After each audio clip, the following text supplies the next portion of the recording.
கர்த்தருக்கு ஸ்தோத்திரம். ஒரு சின்ன ஜெபம் பண்ணிடலாம்.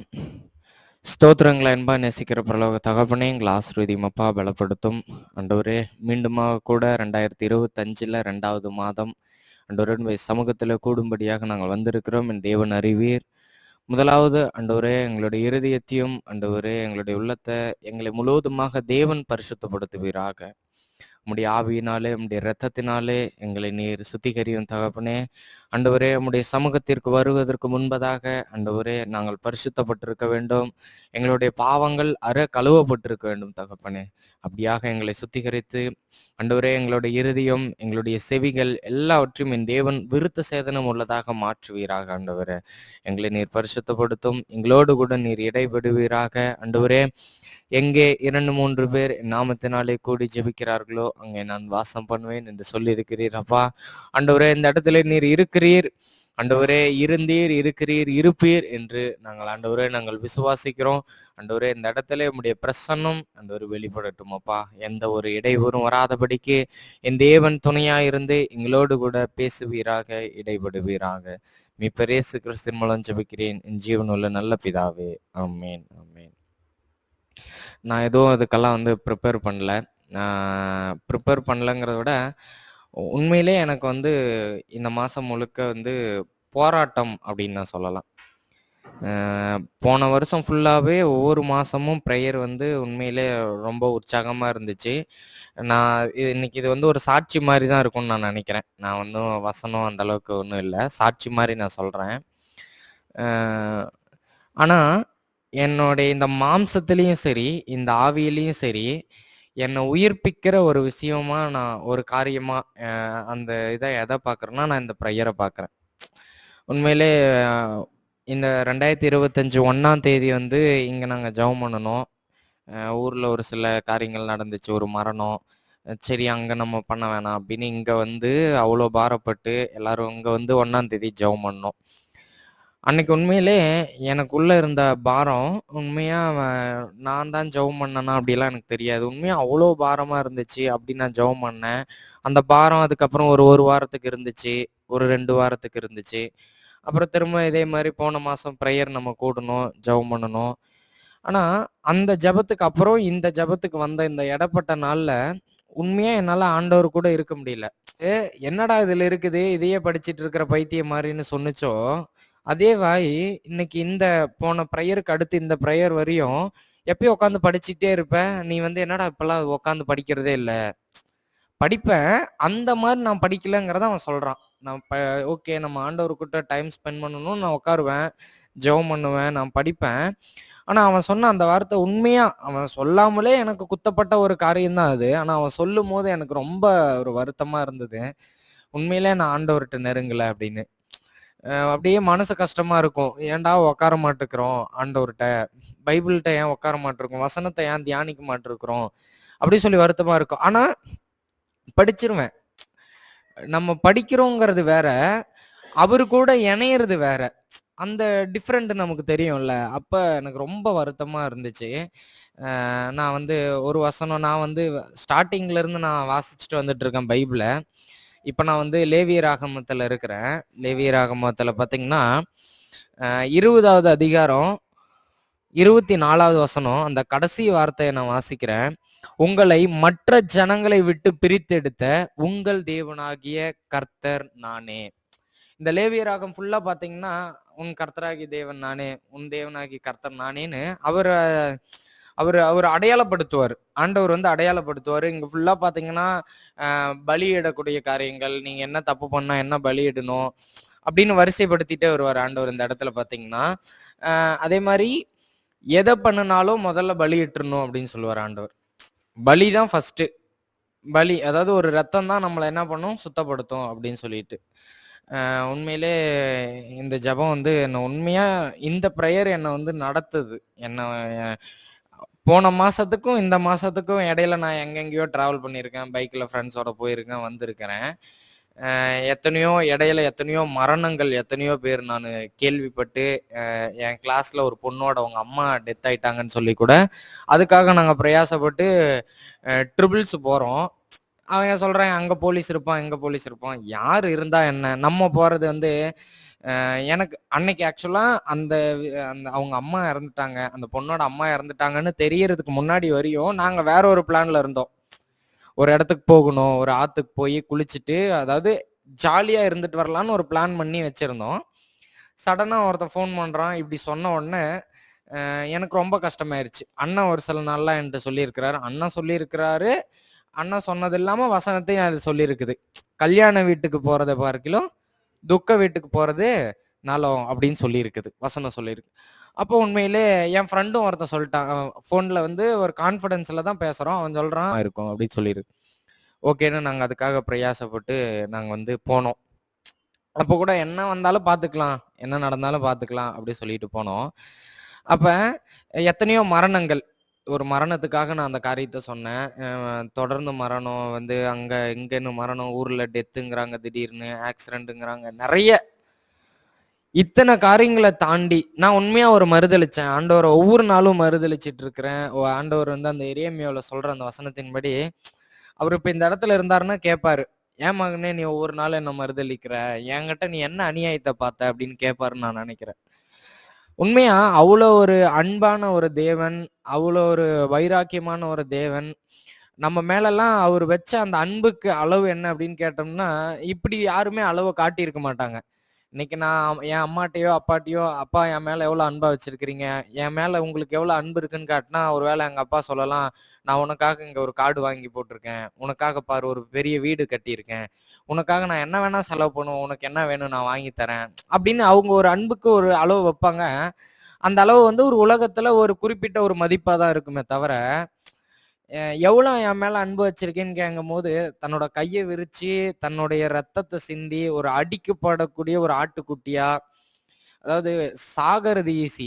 பிறக்கறது ஈஸி, சாகறது ஈஸி. அந்த துடிதுடிச்சு சாகக்கூடிய ஒரு காரியம்லாம், அப்ப இந்த காட்சி, ஆண்டவருடைய அந்த சிலுவை காட்சிய நெனச்செல்லாம் நான் ஒரு நாள் அழுதது உண்டு. கோயம்புத்தூர்ல நானு சார் வீட்ல இருக்கும்போது, பெஞ்சமின் சார் வீட்ல இருக்கும்போது, மொத எனக்கு நினைவு தெரிஞ்சு ஆண்டவர்ட்ட நான் அழுததுன்னு சொல்லலாம். மேக்ஸிமம் நான் அழுவவே மாட்டேன். எனக்கு கண்ணு தண்ணியே வராது. என்ன சிச்சுவேஷன் வந்தாலும் அத கல் நெஞ்சக்காரனா நின்னு அத ஃபேஸ் பண்ணணும்னு நெனைக்கிற ஆள் நானு. அதனால அழுகையே வராது. ஆனா அன்னைக்கு நான் அழுதேன். அன்னைக்கு நான் என்ன நெனச்சு அழுதேன்னா, அ அன்னைக்கு வந்து எனக்காக எங்க அக்கா எத்தன வாட்டி எனக்காக ஜெபம் பண்ணியிருப்பாங்க. ஏன்னா உங்களுக்கு தெரியும். என்ன நீங்க பார்த்த பார்வைக்கும், எங்க அக்காவ பார்த்த பார்வைக்கும் உங்களுக்கு தெரியும். அ திலகா நல்லா இப்படி ஆவிக்குள்ள இப்படி வந்துருவா. இவன் வந்துருவானோ! இவன் ஒரு பையனா இருக்கான், வாலிப பையனா இருக்கிறான், பசங்கலாம் இப்படி இருக்கிறாங்களா? அப்படியெல்லாம் நீங்க நெனச்சிருப்பீங்க. ஏன் நானே நெனச்சது உண்டு. நானே அப்படி நெனச்சது உண்டு. ஆனா அன்னைக்கு நான் அழுதேன். எனக்காக என் அக்கா எத்தன வாட்டி ஜெபம் பண்ணியிருப்பாங்க. எனக்காக எங்க அம்மா எத்தன வாட்டி ஜெபம் பண்ணியிருப்பாங்க. எனக்காக நீங்க ஒவ்வொரு நாளும் எப்படி பிதாகிட்ட பரிந்து பேசிட்டு இருக்கிறீங்கன்னு, அந்த ஆண்டவருடைய அந்த சிலுவை காட்சிய நெனச்சு, அவருடைய அன்ப நெனச்சு, நான் யாரு ஆண்டவரே? எதுக்காக நான் என்னால உங்களுக்கு எந்த பிரயோஜனமும் இல்லையே. ஆனா எனக்காக ஏன் நீங்க இன்னைக்கும் பரிது பேசிட்டு, அவனுக்கு இன்னும் ஒரு வாய்ப்பு குடுங்கன்னு ஏன் நீங்க மேல கேட்டுட்டு இருக்கிறீங்க? என் ஜீவன கூட அவனுக்காக தரேன்னு ஏன் எனக்காக நீங்க ஜீவன குடுத்தீங்க? அப்படி சொல்லி அன்னைக்கு நான் அழுதது உண்டு. அப்ப ஒவ்வொரு இடத்துலயும் ஆண்டவர் ஒரு இடத்துல என்ன வந்து பிரிச்சு எடுக்கிறார். இந்த வசனத்தின்படி, "உன்னை மத்த ஜனத்திலிருந்து பிரித்து எடுத்திருக்கேன்" அப்படின்னு சொல்றபடி, "உங்களை மற்ற ஜனங்களை விட்டு பிரித்தெடுத்த உங்கள் தேவனாகிய கர்த்தர் நானே." நம்மள உண்மையா பிரிச்சு எடுத்திருக்கிறாரு. இங்க ஒவ்வொருத்தருடைய வாழ்க்கையிலயும் இது மாரி ஒரு டர்னிங் பாயிண்ட் இருக்கும். ஒவ்வொரு சாட்சி இருக்கும் அப்படின்னு நான் நம்புறேன். அப்ப உண்மையா ஆண்டவருடைய அன்பு எவ்வளவு பெரியதா இருக்குது. அதுதான் என்ன வந்து இந்த நாட்கள்ல தொட்டது. நான் ஒரு உண்மையா வந்து படிக்கிற பைபிள் படிக்கிற காரியங்கள் குறையுது. ஒழுங்கா நான் இந்த இடைப்பட்ட நாள்ல நான் படிக்கல. அது எனக்கு ரொம்ப வருத்தமா இருந்துச்சு. இத நான் இங்க ஏன் நான் இத நான் சொல்றேன் அப்டின்னா, அதுக்கு வந்து நானு ஒரு வசனம் நான் எடுக்கிறேன்.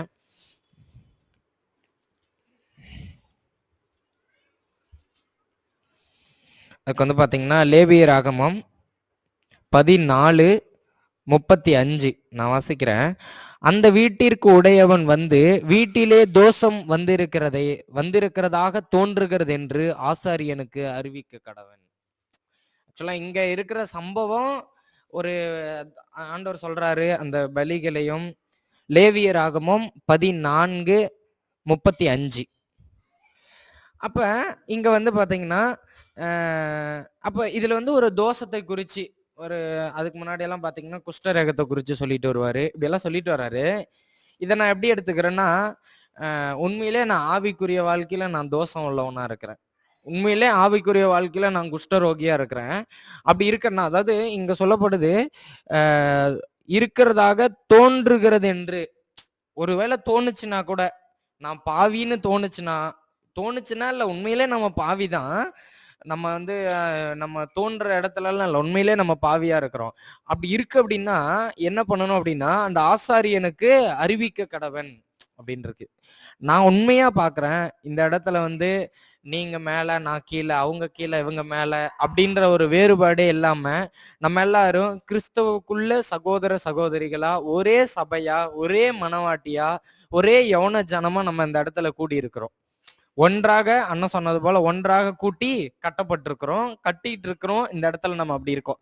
அப்ப நான் எப்படி பார்க்கிறேன்னா, ஆண்டவருடைய வார்த்தை ஒரு கழுத வாயிலிருந்து வந்தா கூட, கழுத மூலமா ஆண்டவர் எனக்கு ஒரு பாடத்தை கத்துக் கொடுத்தா கூட, நான் அதை எப்படி பார்ப்பேன் அப்படின்னா, அது எனக்கு ஒரு ஆண்டவர் கொடுத்த ஒரு ஆசாரியனா நான் பார்ப்பேன். இப்ப இந்த இடத்துல நம்ம ஒவ்வொருத்தர் மூலமாவும் ஆண்டவர் பேசுறாரு. ஒவ்வொரு மாசமும் ஒவ்வொருத்தரும் சொல்லக்கூடிய காரியங்கள் ஆண்டவருடைய வார்த்தையை எடுத்து சொல்லும்போது, நான் என்ன நினைக்கிறேன்னா, இங்க இருக்கிற எல்லாருமே நான் ஆசாரியர்களா நான் பார்க்கிறேன். எல்லாருமே ஆசாரியர்கள். ஆண்டவருடைய வார்த்தை என்ன பண்றோம்? நம்ம சொல்லல. நம்ம மூலமா ஆண்டவர் இங்க பேசுறாரு. ஒவ்வொரு டைமும் நம்ம இங்க வந்து ஆண்டவருடைய வசனத்த தான் எடுத்து பேசணும் அப்படின்னு இல்ல. ஆண்டவர் என்ன நடத்துறாரோ அதுதான் இந்த இடத்துல.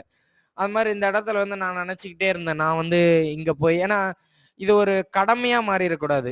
ஐயோ! எல்லாரும் மெசேஜ் குடுப்பாங்க. நம்மளும் ஒரு மெசேஜ் குடுக்கணும். ஏதோ ஒரு டாபிக் எடுப்போமா, அப்படி ஆயிறக்கூடாது. அதுக்கு பேரு கடமை. அங்க ஆண்டவர் இருக்க மாட்டாரு. ஆண்டவர் என்ன நடத்துறாரோ, ஏன்னா நான் கடந்த நாட்கள்ல பார்த்தப்பலாம், நான் ஒரு ப்ரிப்பேரோட வந்தாலுமே கூட, அந்த ப்ரிப்பேர்ல இருந்து நான் குடுத்தேனான்னு பார்த்தீங்கன்னா, அப்படி இருக்காது. அத தாண்டி வெளிய கூட்டிட்டு போயிருவாரு ஆண்டவர். ஏதாவது சம்பவத்த ஞாபகப்படுத்துவாரு. அது எல்லாமே புதுசா இருக்கும். இங்க ப்ரிப்பேர் பண்ணிட்டு வந்ததே நடக்காது. அப்படி இருக்கும்போது ஆண்டவர் நடத்துறாருன்னு ஒரு அர்த்தம். இப்ப இந்த இடத்துல வந்து நம்மள வந்து நீங்க ஒவ்வொருத்தரையுமே நான் எப்படி பார்க்குறேன்னா, எனக்காக ஆண்டவர் குடுத்த ஆசாரியர்களா பார்க்குறேன். மாமாலாம் ஒரு சில காரியங்கள்லாம் ஷேர் பண்ணும்போது சொல்லுவாரு. மாமாலாம் ஆடு தவிச்சிட்டு இருக்க ஆட பத்தி சொல்லியிருக்கிறாரு. அந்த காரியங்கள்லாம் ஒவ்வொரு டைமும் ஒவ்வொருத்தர் மூலமாவும் ஒரு வார்த்தை ஆண்டவர் என்ட்ட பேசினாலோ, நான் ஆசாரியர்களா தான் நான் பார்க்குறேன். இந்த இடத்துல நான் இத ஏன் சொல்றேன்னா, உண்மையா இந்த 1 மாசம் எனக்கு ரொம்ப போராட்டமா இருந்துச்சு. போராட்டம்னா, மாம்சீகத்துல நல்லா இருக்கேன். ஃப்ரெண்ட்ஸோட நல்லா சிரிக்கிறேன். ஓகே. எனக்கு வந்து கரெக்ட்டா போயிட்டு இருக்குது. ஆனா ஆண்டவர் சொல்றாரு, உன்னுடைய வாலிப பிரயாயத்துல உனக்கு என்ன தோணுதோ அதெல்லாம் நீ பண்ணு.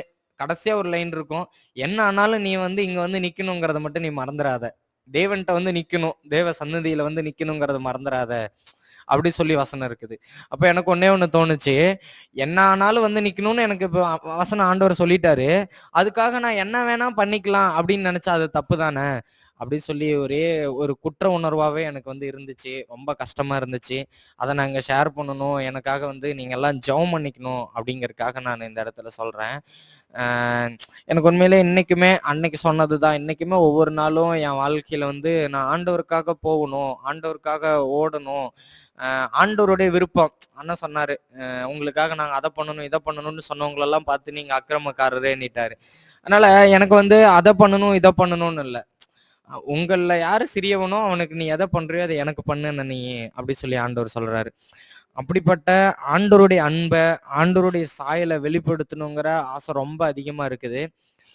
அப்பல்லாம் நான் அவனுங்க சொன்னானுங்க, என் ஃப்ரெண்ட்ஸ் சொன்னானுங்க, "என்னடா அப்பல்லாம் உட்காந்து படிக்கிறதே இல்ல" அப்படின்னு சொல்லும்போது நான் சொன்னேன், "நீங்கலாம் இருக்கும்போது எப்புட்றா படிக்கிறது? படிக்க முடியும்." ஆனா அவைங்கள நான் காரணம் சொல்லக்கூடாது. அன்னைக்கு நான் படிச்சேன்ல. அன்னைக்கு நான் உட்காந்து படிச்சேன். அவைங்க என்ன டிஸ்டர்ப் பண்ணல. அன்னைக்கு என்ன ஒரு மாரி பார்த்தாங்க. அன்னைக்கு பார்த்த அதே கண்ணு இன்னைக்கு என்ன வேற மாரி பார்க்கும்போது எனக்கு ரொம்ப கஷ்டமாயிருச்சு. அப்ப இந்த இடத்துல கூட நான் ஒரு காரியத்த வந்து நானு வாசிக்கிறேன். லேவியராகமம் தான் நான் படிச்சுட்டு வரேன்.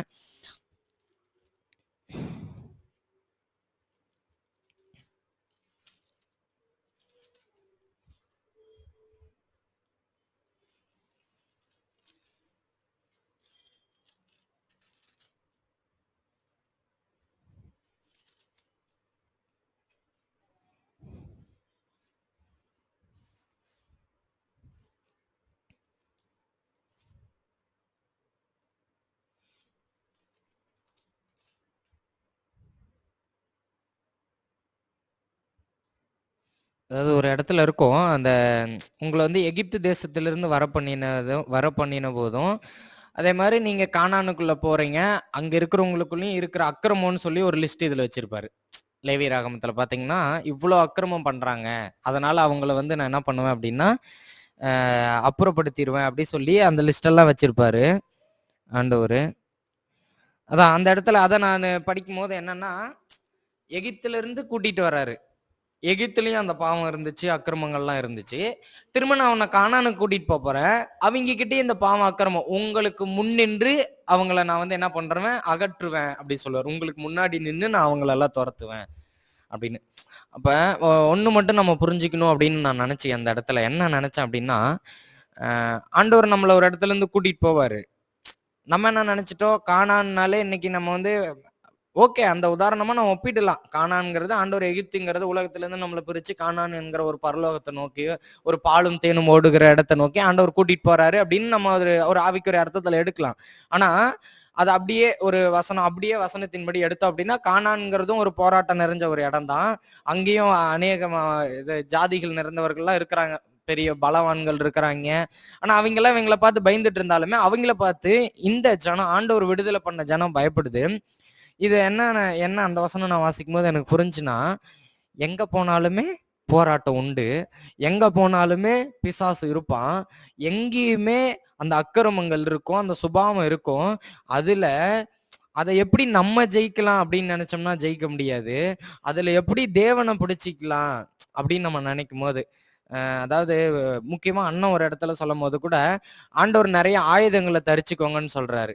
தரிச்சுக்கோங்கன்னு சொல்லும் போது எல்லாமே நம்மளை பாதுகாக்கக்கூடியதாகவும், ஒன்னே ஒண்ணு மட்டும்தான் எதிரியை அழிக்கிறதுக்காக, வாள் மட்டும்தான் மத்தவனை அட்டாக் பண்ண, மீதி எல்லாமே நம்மளை பாதுகாத்துக்கிறதுக்காக. அப்ப உண்மையிலேயே நம்ம எல்லாத்தையும் அழிக்கணும், எல்லாத்தையும் திருத்தணும்னு நினைச்சோம்னா நம்மளால முடியுமான்னு கேட்டா முடியாது. வாள் எடுத்து ஆண்டவருடைய வார்த்தையை கொண்டு நான் எல்லாரையும் திருத்த போறேன், எல்லாரையும் நீங்க பாரு ஆண்டவருடைய காரியத்துல நீ தப்பா இருக்கிற, நீ இதை மாத்திக்கோ, நீ இந்த குணம் ஆண்டவர் சொல்லல அப்படின்னு சொல்லலாம். ஆண்டவருடைய சத்தியத்தை நம்ம சொல்லலாம். ஆனா எல்லாரையும் திருத்திட முடியுமா அப்படின்னு கேட்டா முடியாது. ஏன்னா வார்த்தை தான் கிரியை செய்யுமே தவிர நம்மளால அந்த வார்த்தை கிரியை செய்யுமா அப்படின்னு கேட்டா எனக்கு தெரிஞ்சு அது கிடையாது. ஏன்னா ஆண்டவர் நினைச்சா மட்டும்தான் திருத்த முடியும். அப்ப நம்ம ஆண்டவர் அதிகமானது என்ன கொடுத்திருக்கிறாருன்னா, நம்மளை தப்பு வச்சுக்கிறதுக்கு, நம்மளை பாதுகாத்துக்க வேண்டிய காரியங்களை கொடுத்திருக்கிறாரு. தாவீது கூட கோலியாத்தை அடிக்கும் போது அவன்கிட்ட இருந்ததோ அடிக்கிறதுக்காக யூஸ் பண்ணது கூழாங்கல். ஆனா அதை தாண்டி அவனுக்குள்ள ஒரு தைரியம் இருந்துச்சுல்ல, அவன் என்னை என்ன பண்ணாலும் எனக்கு பிரச்சனை இல்லை, என் கூட யார் இருக்கிறா, சேனைகளின் கர்த்தர் இருக்கிறார் அப்படிங்கிற அந்த ஒரு தைரியம், அந்த ஒரு காரியம் நம்மளை பாதுகாத்துக்க கூடிய ஒரு காரியம். அப்ப நம்ம எங்க போனாலும் ஒரு சுபாவம் இருக்கும் நமக்குள்ள, கோவப்படக்கூடியதா இருக்கலாம், இல்ல எரிச்சல் ஆகிறதா இருக்கலாம், இல்ல பொறாமப்படக்கூடியதா இருக்கலாம். ஏதோ நமக்குள்ள இருக்கக்கூடிய அநேக சுபாவங்கள் இருக்குது. அது இல்லைன்னு நம்ம சொல்ல முடியாது. ஏன்னா அந்த ஒவ்வொரு சுபாவமும் என்னை குத்தும். ஆண்டவர் வந்து இப்படி இருக்கக்கூடாதுன்னு சொல்றாரு, ஆனா நான் வந்து அதையே தானே பண்றேன், ஆண்டவர் துக்கப்படுத்துறதை தானே பண்றேன் அப்படின்னு சொல்லி எனக்கு வருத்தமா இருக்கும் ஒவ்வொரு நாளும். அப்ப அந்த சுபாவங்கள்லாம் இருக்கு அப்படின்னா, அந்த இடத்துல அந்த சுபாவத்தை நான் ஜெயிக்கணும்னு நினைச்சா முடியாது. ஓகே, அந்த சுபாவத்துல இருந்து நான் விடுதலை ஆகணும்னா நான் ஆண்டவரை பிடிக்கணும், நான் ஆண்டவரை பிடிச்சிக்கணும் அப்படின்னு சொல்லி நான் நினைப்பேன். அதே மாதிரி ஒரு வசனம் இருக்கும், நீ வலதுபுறமாவது இடதுபுறமாவது நீ விழும்போது இதுதான் வழி அப்படின்னு சொல்லக்கூடிய சத்தத்தை உன்னுடைய செவிகள் கேட்கும் அப்படி சொல்லி ஒரு வசனம் இருக்கும். உண்மையிலே ஆண்டவர் என்கிட்ட பேசுறாரு, மகனே இது தப்பு, நீ இப்படி இரு, இதை பண்ணு, இதை பண்ணாத அப்படின்னு. உண்மையிலேயே அங்க செவிகள்னு சொல்லுது, நான் என்னோட இருதயத்தை எடுத்துக்கிறேன். செவியை தாண்டி இருதயம் தான் முக்கியம். செவி கூட நல்லது கெட்டதுன்னு எல்லாத்தையும் கேட்டிருக்கோம், ஆனா இருதயம் அப்படி கிடையாது. இருதயத்தின் நிறைவால் வாய் பேசுகிறது அப்படின்னு சொல்ற மாதிரி இருதயத்துல நான் அதை எடுத்துக்கிறேன். உண்மையிலே ஆண்டவர் உணர்த்துறாரு எனக்கு ஒவ்வொரு நாள், உங்களுக்கும் உணர்த்துறாருன்னு நான் நம்புறேன். ஏன்னா அது உணர்த்தாம நம்ம இன்னைக்கு இந்த இடத்துல இருந்து உட்காந்துருக்க முடியாது. உணர்த்தாம இருந்திருந்தாதான் நம்ம உலகம் போற போக்குல புறஜாதியை போல எல்லாம் நம்ம வாழ்ந்திருப்போம். ஆண்டவர் உணர்த்துறாரு. அப்ப அந்த அந்த வசனம் நம்ம வாழ்க்கையில என்ன பண்ணிருக்குது, கிரியை செய்திருக்குது, நிறைவேறி இருக்குதுன்னு நான் நம்புறேன். அப்ப அதன்படி பாத்தீங்கன்னா ஆண்டவருடைய சத்தத்தை கேட்டு அதெல்லாம் நம்ம நடக்கணும் அப்படின்னு சொல்லி ஒரு காரியம் வந்து எனக்கு வந்து ரொம்ப மனசுல பட்ட ஒரு காரியம். அப்ப நம்மளை வந்து பிரிச்சு எடுத்திருக்கிறார். மத்த ஜனத்திலிருந்து நம்மள பிரிச்சு எடுத்திருக்கிறாரு. பிரிச்சு எடுத்திருக்கிறாரு. அந்த பிரிச்சு எடுத்ததுக்கு அப்புறம் தான் தெரியுது அவருடைய அன்பு என்னன்னு. பிரியாத வரையும் நமக்கு தெரியாது. ஊர்ல இருக்கிற மாதிரி நம்மளும் உலகம் போன போக்குல நம்ம வாழ்ந்திருப்போம். பிரிச்சு எடுத்ததுக்கு அப்புறம் தான் தெரியுது தேவன் நம்ம மேல வச்சிருக்க அன்பு என்ன அப்படின்னு சொல்லிட்டு. அப்ப அவருடைய அன்பை பிடிச்சிக்கிட்டு அண்ணன் சொன்ன மாதிரி ஒரு காரியம் அண்ணன் சொன்னதுல என்னோட இருதயத்துல பட்டுச்சு. அந்த இஸ்ரவேல் ஜனங்களுக்கு ஆண்டவர் வந்து அவருடைய கிரியை வெளிப்படுத்தினாரு. ஆனா மோசேக்கு வலியை வெளிப்படுத்தினார். இன்னைக்கும் வந்து எனக்குள்ளேயும் பாரம், அந்த பாரம் இருக்கு. அண்ணன் இப்போ கொஞ்ச நேரத்துக்கு முன்னாடி சொன்னது போல ஆண்டவருடைய வல்லமை எங்கங்கிற வருத்தம் இருக்கு, பாரம் இருக்குது அப்படின்னு சொன்ன மாதிரி உண்மையா இருக்குது. அன்னைக்கு இருந்த நேற்றும் இன்றும் என்றும் மாறாத தேவன்னா அன்னைக்கு பண்ண ஆண்டவருடைய வல்லமை இன்னைக்கும் இருக்கும்ல. அன்னைக்கு ஆண்டவர் அற்புதம் செஞ்சாருன்னா இன்னைக்கும் இருக்கும்ல அப்படின்னு இப்பயும் இருக்குது. அந்த பாரம் எனக்குள்ள இனிமேலும் இருக்கும். ஆண்டவருடைய வல்லமை நடக்கணும், ஆண்டவருடைய அந்த நாமம் வந்து மகிமைப்படணும்ன்ற பாரம் எனக்குள்ள இருக்குது. ஆனா என்னுடைய கண் காணணும்னு இல்லை. நீங்க எதுவுமே பண்ணலைனாலும், என் வாழ்க்கையில ஒரு அற்புதமே நடக்கலைனாலும், எனக்கு நான் வந்து கேட்ட ஒண்ணு நீங்க கொடுக்கலைனாலும், இப்ப நான் ஒரு வேலை ஒரு உதாரணத்துக்கு கேட்கிறேன், ஆண்டவரே நான் வந்து இப்படி எக்ஸாம் எழுதுறேன், ஒரு எக்ஸாம் நான் பாஸ் ஆகணும் ஆண்டவரே அப்படின்னு என்னுடைய ஆசை பாஸ் ஆகணும்னு. அவருடைய ஆசை ஒரு வேலை நான் ஃபெயில் ஆகணும், இங்க இருக்குன்னு அங்க போகணும், இங்க போகணும், அதுலதான் என் வாழ்க்கை அப்படின்னு ஆண்டவரோட ஒரு திட்டம் இருக்குது. ஆனா நான் நினைக்கிறேன் பாஸ் ஆகணும்னு. ஒரு வேலை பாஸ் ஆகல, பரவாயில்ல, இது மேட்டர் கிடையாது, இது எனக்கு முக்கியம் கிடையாது. அப்ப என் வாழ்க்கையில நான் கேட்டு ஆண்டவர் எதையுமே எனக்கு கொடுக்கலினாலுமே நான் அவரை பார்ப்பேன் அப்படிங்கிற நிலையில நான் வந்துட்டேன். எனக்கு எதுவுமே தேவையில்லைங்க. எனக்கு வந்துட்டு ஒருவேளை ஆண்டவர் சொல்லலாம், நீ வந்து உன் குடும்பத்தை விட்டு நீ பிரிஞ்சு வரணும். ஆபிரகாம சொன்னாரு, ஆபிரகாம் பிரிஞ்சு வந்தாரு. ஏன், எதுக்கு, எங்க போறேன், எதுவுமே கேட்கல. அப்ப எதுவுமே எங்க முக்கியம் கிடையாதுங்கிற அந்த மனநிலைமைக்குள்ள ஆண்டவர் என்ன இந்த சத்தியத்தின் வழியா நடத்திட்டு வந்துட்டாரு இன்னைக்கு. ஆனா என் கண்ணு பார்க்க வேணாம், மாம்சமான யாவரும் காண்பார்கள் நம்முடைய வசனம் சொல்லி இருக்குது. எல்லாரும் என்ன நினைக்கிறாங்கன்னா, அந்த கோயிலுக்கு போனா எனக்கு எல்லாம் சரியாயிருதே, அங்க போயிட்டு வந்தா எனக்கு எல்லாம் சரியாயிருதேன்னு ஒரு ஒரு விக்கிரகத்தை, ஒரு உலகத்துல ஒரு மனுஷன் உண்டாக்குன ஒரு விஷயத்த நம்பி அத்தனை பேர் எங்கேயோ இருந்து கேள்விப்பட்டு நம்ம ஊருக்கு வரான் அப்படின்னா, ஆண்டவருடைய வல்லமையை கேள்விப்பட்டு ஏன் வரல? ஆண்டவருடைய வல்லமை வெளிப்படுறதுக்கு அண்ணன் அன்னைக்கு கிறிஸ்துமஸ் அப்பா கொடுத்த ஒரு மெசேஜ் என்னன்னா, அதுக்கு ஒரு உபகரணம் தேவை. அந்த உபகரணமா நம்ம இருக்கிறோமா? ஆண்டவர் பயன்படுத்தக்கூடிய அந்த பாத்திரமா நம்ம இருக்கிறோமா? அப்ப இந்த பாத்திரம் அவர் பயன்படுத்தணும்னா அந்த பாத்திரம் வெறுமையா இருக்கணும். இன்னைக்கு பாத்திரம் வெறுமையா இருக்குதானா? இல்ல. என் சுயம், என் வாழ்க்கை, என் பிரச்சனை, எனக்கான தேவை, எனக்கே இவ்வளவு பிரச்சனை ஆண்டவரே, நான் எங்க உங்களுக்காக ஓடுறது? எனக்கு வந்துட்டு இந்த காரியங்கள்லாம் பார்த்தா கோபம் வருது. ஆனா உங்க சாயலை வெளிப்படுத்தணும்னு சொல்றீங்களே, இந்த இடத்துல எப்படி உங்க சாயலை வெளிப்படுத்துறது? கோபம் வர இடத்துல எப்படி உங்க அன்பனை வெளிப்படுத்துறது? அப்படின்னு நம்மளாவே ஒரு கேள்வி, நமக்குள்ளேயே ஒரு குழப்பம், நமக்குள்ளேயே நிறைய வந்துட்டு போராட்டத்தெல்லாம் வச்சுக்கிட்டு இந்த பாத்திரத்தை எடுத்து பயன்படுத்துங்கன்னு எப்படி நம்ம வாய் சொல்றதுனால நடக்காதே.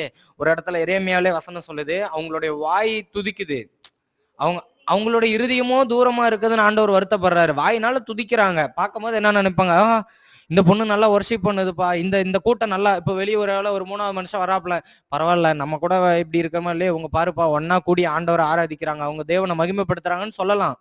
ஆனா நம்ம ஒவ்வொருத்தருடைய இருதயத்தையும் பாக்குறவர் அவரு.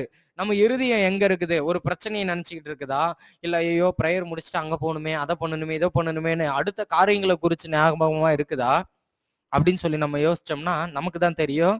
நம்மளை தாண்டி ஆண்டவருக்கு தெரியும். நம்ம நினைக்கிறதுக்கு முன்னாடியே அவருக்கு தெரிஞ்சிடும். ஆனா இங்க இருக்கிறவங்களுக்கு தெரியாது. என் மனசுல என்ன நினைச்சிட்டு இருக்கிறேன், அடுத்து என்ன யோசனை ஓடிட்டு இருக்குன்னு உங்களுக்கு தெரியாது. உங்க ஒவ்வொருத்தருடைய மனசுல என்ன ஓடிட்டு இருக்குன்னு தெரியாது. ஆனா ஆண்டவர் அறிவார். அப்ப நம்ம இந்த இடத்துல வாயினால ஆண்டவரை துதிக்கிறோமா, இல்ல இருதயத்தினாலே ஆண்டவர்கிட்ட வாஞ்சியா, ஆண்டவரே ஏதாவது பேசுங்க, இன்னைக்கு எனக்கு ஒரு விடுதலை வேணும், ஒரு சுபாவம் இது இருக்கு, எனக்கு கோவப்படுறேன் நான், அதுல இருந்து ஒரு விடுதலை வேணும், உங்களுடைய அன்பை நான் வெளிப்படுத்தணும் அப்படின்னு என்னெல்லாம் நம்ம ஒரு விடுதலை வேணும்னு கேட்கிறோமோ அந்த இடத்துல இருதயத்தின் ஆழத்துல இருந்து நம்ம வந்து இந்த இடத்துல உட்காந்தோம், ஆண்டவரை பார்த்தோம், அவரை நோக்கி கேட்டோம்னா கண்டிப்பா நமக்கு கிடைக்கும் அப்படிங்கிறதுல மாற்றம் இல்லை. இது போல அண்ணன் சொன்னது போல கிறிஸ்துவுடைய சாயல் நமக்கு இருக்கணும். ஆண்டவருடைய அந்த அனாதி தீர்மானத்தை நோக்கி நம்ம போயிட்டு இருக்கிறோம். ஆண்டவருடைய அனாதி தீர்மானம், தேவனுடைய தீர்மானம் கிறிஸ்து, கிறிஸ்துவுடைய தீர்மானம் சபை. சபை அப்படிங்கிறது தேவனுடைய பார்வையில கிறிஸ்து அப்படின்னு அண்ணன் சொன்னாரு. உண்மைதான்.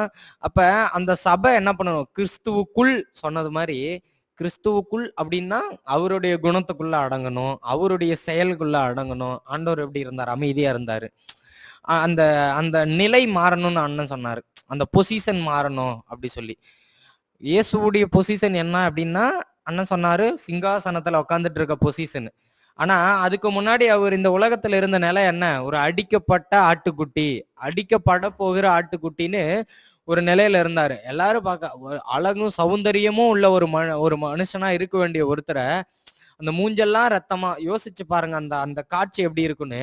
அப்ப ஒரு ஸ்டாண்டர்ட், அந்த சிம்மாசனத்தை, அந்த அந்த ராஜரீகத்தை அடையணும் அப்படிங்கறக்காக இயேசு கிறிஸ்துவுக்கே இங்க ஒரு திட்டம் இருந்துச்சு அப்படின்னா, இயேசு கிறிஸ்துவுக்கே ஒரு நோக்கம் இங்க இருந்துச்சு. மனுஷனா பிறக்கணும், 33 வயசுல நீ அடிக்கப்படணும், கொல்லப்படணும், உன்னுடைய ரத்தத்தினால எல்லா ஜனங்களுடைய பாவங்களும் கழுவப்படணும் அப்படின்னு இயேசு கிறிஸ்துவ குறிச்ச ஒரு திட்டம் பிதா வச்சிருந்தாரானா, நம்மளை குறிச்ச ஆண்டவர் வச்சிருக்கிற திட்டம் எவ்வளவு பெருசா இருக்கும். அப்ப அந்த திட்டத்தை நோக்கி நம்ம போகணும் அப்படின்னா, அவருடைய திட்டம் என்ன? எதுக்காக ஒரு ஜனத்தை விட்டு என்ன பிரிச்சு எடுத்திருக்கிறாரு அப்படின்னு சொல்லி நம்ம பார்த்தோம் அப்படின்னா, அதை நமக்குள்ளே தெரியும். ஆண்டவர் உணர்த்துவார் ஒவ்வொரு டைமும். மகனே நீ இதை பண்ணணும், மகனே நீ இதை பண்ணணும் மகளேன்னு நமக்குள்ளே அவர் என்ன பண்ணுவாரு? உணர்த்துவாரு. எனக்கு அப்படி ஆண்டவர் உணர்த்துறாரு. நான் ஒவ்வொரு நாளும் நினைப்பேன், நான் ஆண்டவருக்காக ஏதாவது பண்ணணும். ஆனா அது ஆண்டவர் விரும்பல. நான் அவருக்காக பண்ணணுங்கிறத காட்டிலும் அவரை நான் பிடிச்சிக்கணுங்கிறது தான் அவரோட மேட்ரு.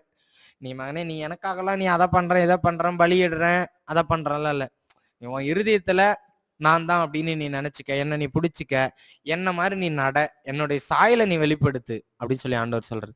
ஆட்டோமேட்டிக்கா அவருடைய சாயலை வெளிப்படுத்தினா உதவுறது எல்லாமே அதுக்குள்ள வந்துடும். திரும்ப அது ரொட்டேட் ஆகி திரும்ப அங்கதான் வரும். ஆனா அந்த சாயலை நம்ம பிடிச்சிக்கணும் அப்படிங்கிற ஒரு காரியம். அதனால அந்த காரியங்கள் நான் முடிஞ்ச வரையும் ஒரு சில இடத்துல எல்லாம் அமைதியா இருக்கு பார்ப்பேன். அமைதியா இருப்பேன், சைலண்டா. என் ஃப்ரெண்ட்ஸ் ஏதாவது பேசுவானுங்க, குழப்பம் வரும், அவனுங்க பேசுறது என்ன சூடாக்கும். அப்படி அமைதியா ஒரு 10 நிமிஷம் என்கிட்ட பேசாதீங்கடான்னுருவேன். அப்புறமா பேசிக்கலாம், ஒரு 10 நிமிஷம் பேசாதீங்க, அமைதியாயிட்டுன்னு வச்சுக்கோங்களேன். அப்புறம் அந்த டாபிக்கே மறந்துடுவேன். அந்த டாபிக் எதுக்கு நம்ம நினைக்கணும், அந்த டாபிக்கே மறந்துட்டு அடுத்து இயல்பா வாடா சாப்பிடலாம், வா போலாம், எங்க டீ குடிக்க போலாமா, வரலாமா போலாமா, அப்படி இயல்பாயிரும். அதுதான் முடிஞ்ச வரையும் இந்த அமைதிங்கிற ஆயுதம் உண்மையிலே பயங்கரமான. ஏன்னா சத்தமிடாது இருக்கிற ஆட்டை போல ஆண்டவர் இருந்திருக்கிறார். அதே மாதிரி அந்த சொன்ன மாதிரி அந்த பொசிஷன், அந்த அனாதி தீர்மானம், நம்ம எல்லாருமே அவரு கூட அவருடைய சிம்மாசனத்துல உட்காரணுங்கிறது தான் அவருடைய தீர்மானம். ஏன் அப்படின்னா முதல் ஆசை அப்படிங்கிறதே அங்கதான் ஆரம்பிச்சிச்சு. அவனுக்கு என்ன, ஆண்டவருடைய பொசிஷனை பிடிக்கணும்னு அவன் ஆசைப்பட்டான், அடிச்சு துரத்திட்டாரு ஆண்டவர். அங்கிருந்து அடிச்சு துரத்திட்டாரு. ஆனா அவன் ஆசைப்படாமலே ஆண்டவர் முடிவு பண்ணிட்டாரு, என் புள்ள என்கிட்ட தானே இருக்கணும், அவனுக்கு சேர் இல்ல, சேர்ல உட்காந்துருக்கேன், என் மடியில அவனை உட்காந்து வைக்கணுங்கிறது ஆண்டவருடைய ஆசை. அவன் கூட அந்த சேர் பொசிஷனுக்கு ஆசைப்பட்டிருப்பான். ஆண்டவர் நினைச்சது என்னன்னா, சேர்ல எனக்கு என் மடியில நீ உட்காரணும் அப்படின்னு ஆண்டவர் ஆசைப்பட்டிருப்பாருன்னு நான் நினைக்கிறேன் நானு. அப்ப அந்த காரியத்துக்காக தான் அவன் தள்ளப்பட்டான். இன்னைக்கு அவனை அழிச்சு அந்த பிசாசையும் அந்த போராட்டத்தையும் அந்த உலகத்தையும் ஒழிச்சு ஆண்டவர் அந்த சிம்மாசனத்துல நம்மளை உட்காத்தி வைக்கணும்னு அவரு முடிவு பண்ணிட்டாரு. எந்த இடத்த நீ ஆசைப்பட்டியோ அந்த இடத்துல நான் வேற ஒருத்தனை உட்காத்த போறேன் அப்படின்னு சொல்லி பிசாசுக்கு இன்னைக்கு சவால் விட்டு ஆண்டவர் நிக்கிறாரு. அந்த சிம்மாசனத்துக்கு, அந்த பொசிஷனுக்கு நம்ம போகணும், அவருடைய வலது பாரிசத்துல அவரோடு கூட நம்ம உட்காரணும் அப்படின்னா போராட்டம் உண்டு. இயேசு கிறிஸ்துவ போலதான், என்னையே இவ்வளவு பண்றாங்கன்னா உங்களை பண்றது ஏமாத்திரம், உங்களை என்னெல்லாம் பண்ணுவாங்க அப்படி சொல்றாரு ஆண்டவர். இப்போ ஒவ்வொரு இடத்துலயும் ஆண்டவருடைய சாயலை வெளிப்படுத்தி எப்படி வெளிப்படுத்த முடியும்னா, எந்த சூழ்நிலையோ அந்த சூழ்நிலையில இயேசுவை நினைச்சுக்கணும். இப்போ ஒரு 4 பேர் நம்மள ஏதோ பேசுறாங்க, இந்த இடத்துல நிக்கிறோம், இந்த இடத்துல இயேசு இருந்தாருன்னா என்ன பண்ணுவார்? அங்க ஏதாவது பதில் பேசுவாரா, இல்ல அமைதியா போயிருவாரா, இல்ல அந்த இடத்துல பேசுறதுக்கான வாய்ப்பு இருந்துச்சுன்னா, ஒரு பிசாசு சொல்றான் கல்ல அப்பமாக்கணும்னு சொன்னா அப்பமாக்கும் இல்லையா, நீ அப்பமாக்கி நீ சாப்பிட வேண்டியதானே அப்படிங்கிறான். ஆனா வசனம் சொல்லுதுன்னு, வசனம் இருந்துச்சு, அதனால இயேசு கிறிஸ்து அங்க நின்று பேசுறாரு, உன் தேவனை நீ பரிச்சை பாராது இருப்பாயாகன்னு வசனம் சொல்லி இருக்குதே அப்படின்னு சொல்லி வசனத்தை கொண்டு அடிக்கிறார். அப்ப இந்த இடத்துல ஆண்டவர் இருந்தா பேசுவாரா, அமைதியா போவாரா, பதில் சொல்லுவாரா, இல்ல கடிந்து பேசுவாரா அப்படிங்கறது நம்ம இருக்கிற சூழ்நிலையில ஆண்டவரை வச்சு யோசிக்கணும், இயேசு கிறிஸ்துவ வச்சு யோசிக்கணும். அப்படி நம்ம யோசிச்சோம், அப்படி நம்ம நடந்தோம் ஒவ்வொரு நாளும் அப்படின்னா கண்டிப்பா அவருடைய சாயலை நம்ம வெளிப்படுத்தும் அப்படின்னு நான் நம்புறேன். எனக்கு அதான் நான் முதல்ல சொன்னதுதான், ஏன்னா இன்னைக்கு அண்ணன் பேசின காரியம் உண்மையா எனக்கு நல்லா இருந்துச்சு. நான் சொன்ன மாதிரி அந்த அனாதி தீர்மானத்தை நோக்கி நம்ம போகணும், அதுக்குள்ள போராட்டம் வரும், போராட்டம் வந்தாதான் நம்ம ஆண்டவரை நோக்கி போறோம்னு அர்த்தம். அதையும் நம்ம புரிஞ்சுக்கணும். பிரச்சனையே இல்லாம இயல்பா ஸ்மூத்தா போயிட்டு இருந்துச்சுன்னா அது பிரயோஜனம் இல்லாத ஒண்ணு. நம்ம வாழ்க்கையில பிரச்சனை வரணும். இயேசு கிறிஸ்துவுக்கே அவ்வளவு பிரச்சனை வந்துச்சு அப்படின்னும் போது அவரை ஃபாலோ பண்ற, அவருடைய அந்த வழியை பின்பற்றக்கூடியவர்களா நம்ம இருந்தோம்னா நமக்கு அந்த போராட்டங்கள் வரும், பிரச்சனைகள் வரும். இந்த போராட்டம் வந்து நம்ம இப்படி எடுத்துக்க கூடாது. எப்படின்னா, உலகத்துல ஒரு கடன் பிரச்சனையா இருக்கட்டும், இல்ல உலகத்துல ஒரு தேவை, நமக்கு ஒரு தேவை இருக்குது, அது கிடைக்கல, அது இந்த பாயிண்ட்ல நம்ம பார்க்க கூடாது. ஆண்டவருக்குள்ள வர போராட்டத்துக்கும் மாம்சத்துல நம்மளுடைய ஆசையில வர போராட்டத்துக்கும் வித்தியாசம் உண்டு. அப்ப ஆண்டவருக்குள்ள வர போராட்டம் என்னன்னா, நம்ம ஆண்டவருக்காக உட்காரணும்னு நினைப்போம், உட்கார முடியாது. அப்போ ஒரு உடல் சோர்வு வரும். அதை நினைச்சு ஆண்டவர்கிட்ட சொல்லலாம், ஆண்டவரே இந்த உடல் சோர்வு எனக்கு வருது ஆண்டவரே, உங்ககிட்ட என்னால உட்கார முடியல. இப்போ ஒரு உதாரணம் சொல்லணும்னா, நான் இப்போ ஒரு காரணமா சொன்னேன், என் ஃப்ரெண்ட்ஸ் எல்லாம் இருக்கிறானுங்க, நான் எப்படி உட்கார, ஏன்னா அவனுக்கு கூட இருப்பேன், சிரிப்பேன், ஜாலியா பேசுவோம், போவோம், அப்படியே டைம் போறதே தெரியாது, போயிடும், டைமே காணாம போயிடும், அப்படி போகுது. அப்ப நான் ஒரு கட்டத்துல என்ன நினைக்கிறேன், இவங்களெல்லாம் விட்டு ஒரு நாள் நான் வந்து தனியா இருக்கணும் அப்படி சொல்லி நான் நினைக்கிறேன். தனியா இருக்கும்போது ஏன்னா இவங்க கூட இருந்தா தானே ஜாலியா இருக்கணும், சிரிக்கணும், போகணும், இப்படியே டைம் ஓடிடுது, நமக்கே தெரியாம டைமை கடந்துடுறோமே. இப்ப இவனுங்க எல்லாம் ஒரு இல்லாத ஒரு நாள் வரணும் அப்படின்னு சொல்லிட்டு நான் வந்து நினைப்பேன். அப்ப அந்த ஒரு பிரிவை ஆண்டவர் வந்து உண்டு பண்ணுவாரு நான் அப்படின்னு பாக்குறேன். நான் அவனுங்கிட்ட சொல்லுவேன், ஏன்னா நம்ம இருக்க போறது 1 வருஷம், இன்னும் 1.5 வருஷம் நம்ம இருப்போம். அது வரையும் ஓகே, நம்ம வந்து அதுக்காக நான் ஆண்டவரை தூரப்படுத்திடக்கூடாது, ஆண்டவருக்குள்ள இருக்கணும். ஒவ்வொரு நாளும் அவங்களாவே கேள்வி கேட்பானுங்க, என்னடா படிக்கிற, என்னடா உனக்கு இது என்னடா புரியுது அப்படின்னு சொல்லி எல்லாம்.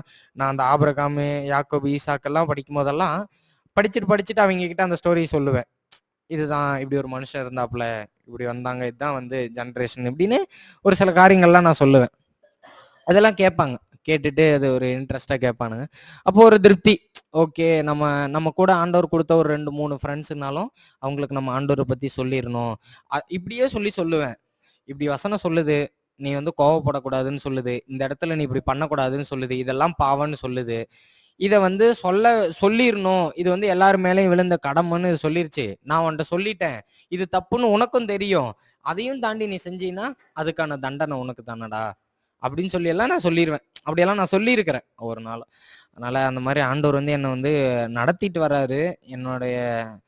என்னை வந்து என்னுடைய ஜீவன் உண்மையா இந்த மாம்சத்துல இருக்கிற இந்த ஜீவனே, உன்னோட உயிரை கொல்றவனை குறிச்சு நீ பயப்படாத, உன்னோட ஆவியோடும் உன்னை வந்து முழுசா உன்னை கொல்லக்கூடிய தேவனுக்கு பயப்படுன்னு சொல்ற மாதிரி, இந்த உயிரையும் சரி, இந்த உயிரையும் சரி, ஆவிக்குரிய ஜீவனையும் சரி, ரெண்டையுமே ஆண்டவர் தான் பிடிச்சிட்டு வர்றாருன்னு நான் நம்புறேன். நிறைய இடத்துல அன்னைக்கு ஒரு நாள் பார்த்தீங்கன்னா, பைக் வந்து ஒரு மரத்தடியில் நிறுத்தி வச்சிருந்தோம். காலையில் அந்த பைக் எடுத்துட்டு ட்ராவல் பண்ணுறேன். நிறைய விஷயம் எனக்கு வீட்டுக்கே தெரியாமல் நான் அங்கங்கெல்லாம் போவேன் ஃப்ரெண்ட்ஸோட பைக்கில். அப்போ பைக் வந்து அங்கே நிற்குது, நின்றுச்சு, எடுத்துட்டு போயிட்டு பைக்கில் ஒரு பெட்ரோல் பங்க்கில் பெட்ரோல் அடிச்சிட்டேன். அந்த பெட்ரோல் பங்க்லேயும் பெட்ரோல் அடிச்சிட்டேன்.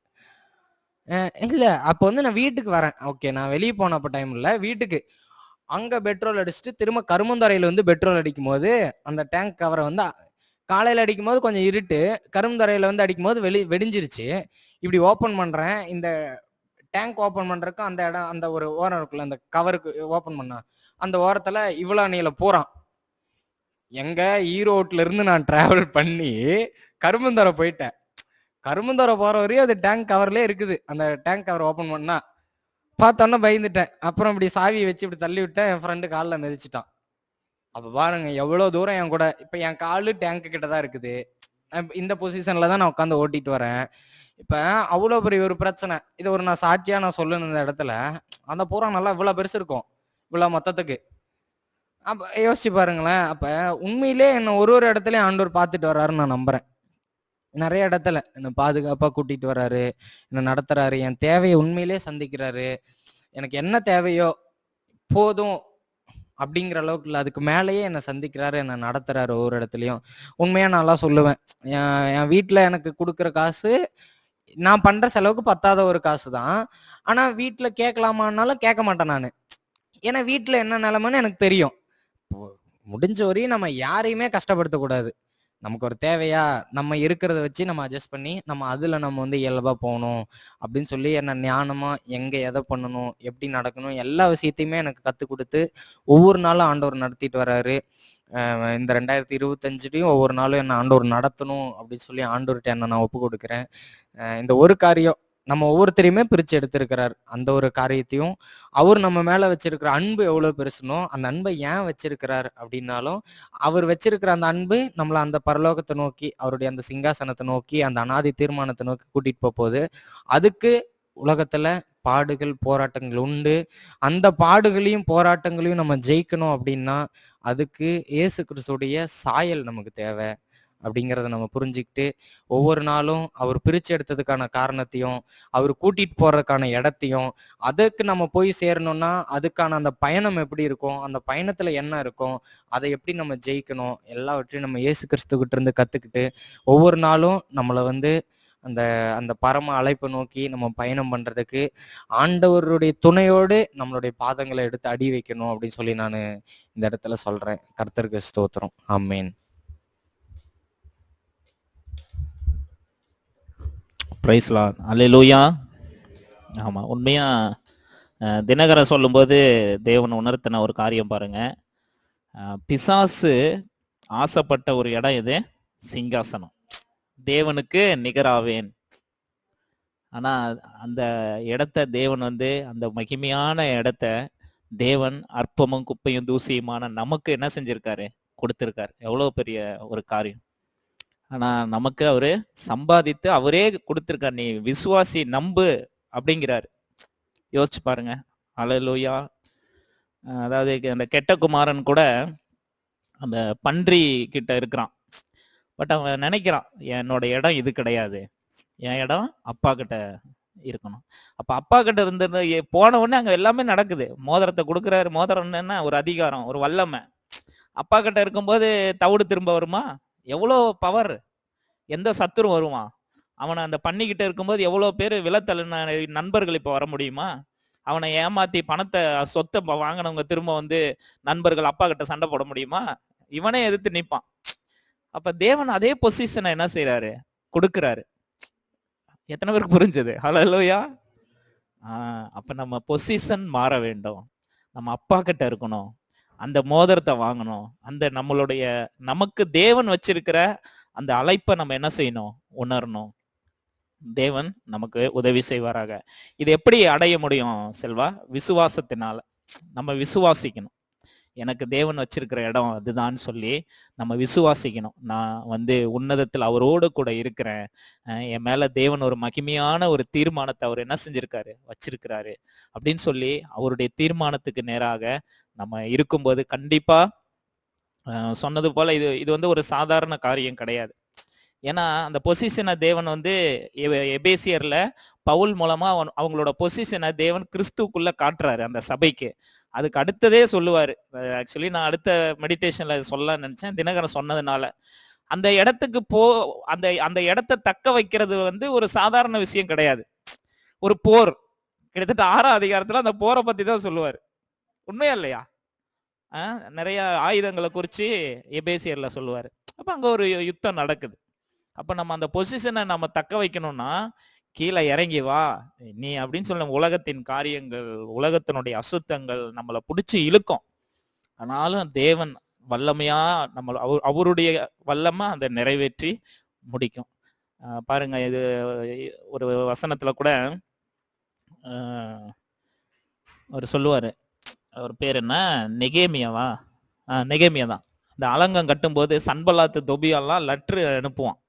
நீ இறங்கி வா, உன்கிட்ட பேசணும் வா அப்படின்னு இந்த சத்துருக்கள் கூப்பிடும். அவன் சொல்லுவான், நான் பெரிய வேலையை செய்யறேன், வர முடியாது. 2வது லெட்டருக்கும் வர முடியாது. நான் டைம் எடுத்துலாம் ஒன்ட்ட இறங்கிலாம் வர முடியாது. புரியுதா? நிறைய பேர் இறங்கிடுறோம். இன்னொன்னு அந்த நெகேமியா அந்த அலங்கம் கட்டுகிற காரியத்தை என்ன சொல்றான், நான் பெரிய வேலையை செய்யறேன் அப்படிங்கிறான். ஆக்சுவலா நம்ம என்ன சொல்லுவோம், எது பெரிய வேலை அவனுக்கு? அரண்மனையில பானபாத்திரக்காரனா இருந்ததுதான் பெரிய வேலைன்னு நம்ம சொல்லுவோம்ல. ஆனா அவன் அந்த பானபாத்திரக்காரனா இருந்ததை பெரிய வேலைன்னு சொல்லல. புரியுதா? ஆனா தேவனுக்காக அலங்கம் கட்டும் பொழுது அவன் சொல்றான், நான் பெரிய வேலையை செய்யறேன், என்னை டிஸ்டர்ப் பண்ணாத. என் பொசிஷன் ஒரு பெரிய வேலை. நான் இறங்கி உனக்காகலாம் இறங்கி என்ன செய்ய முடியாது, வர முடியாது. புரியுதா? அப்படி நம்ம சொல்லி பழகணும். உண்மையா இல்லையா? இது ஒரு பெரிய ஒரு காரியம். நான் அதுக்கெல்லாம் இறங்கி வர முடியாதுன்னு சொல்லி உலகத்தை பார்த்து நம்ம பேசணும். நம்ம பேசுவோமா? ஏன்னா அதுதான் நமக்கு பெருசா தெரியுது.